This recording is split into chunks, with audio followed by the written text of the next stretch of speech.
noonu ma ko waxee sunu borom dana faj sa aajo zahir faj ko ci baatin. mais basmala. bala ñu dugg ci basmala am na beneen ñaari rakk yoo xam ni dama bëgg ku ne at mu ne donte da nga koy def benn yoon ci sa dund. di nga dem ba sa wërsëg dootoo xam nu mu toll. waaw. Pape xaw ma ndax yéen a ngi déggam déedéet. dégg nga li mu wax maanaam ñaari rakk yi. ñaari rakka ni ñu koy jullee. waaw. mooy benn bu ci nekk. maanaam amul ay subhanallah ak ay taayaak yooyu. waaw comme ni ngay jullee salaatul tasbih. noonu nga koy jullee mais fatiha ngay tari. boo ne allahu akbar da ngay tari fatiha ñetti yoon. boo rukkooxee nga tari fatiha ñetti yoon. nga jóg taxaw tari fatiha ñetti yoon. nga sujjóot tari fatiha ñetti yoon.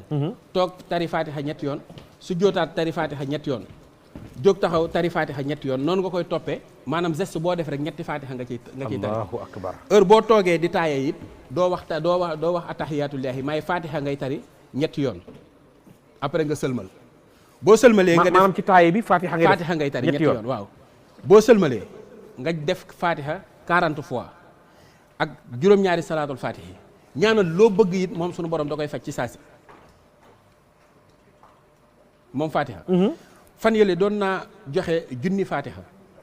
ndax junni fatiha li tax ma joxe ko man maa ko xam ndax kenn ku ci nekk booy wax ni nangam day jariñ xoolal ndax yow mi koy wax jariñ na la wala jariñul.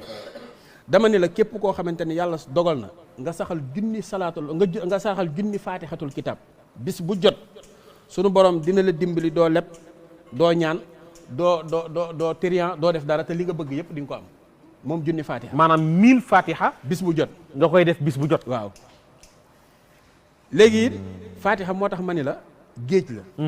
maanaam liñ ci xam yëpp buñ ko doon wax du jeex waaye mënoo wax fatiha te waxoo basmala. basmala mooy bismillahi rahmaani rahim. waaw. alaaji Pap. maanaam nee naa la liy yóbbu nit àjjana moo gën a yomb liy yóbbu nit sawara. liy yóbbu nit àjjana. moo gën a yomb liy yóbbu nit sawara. saa su nit ki waxee bismillahi rahmaani rahim mboolem benn araf bu ci ne.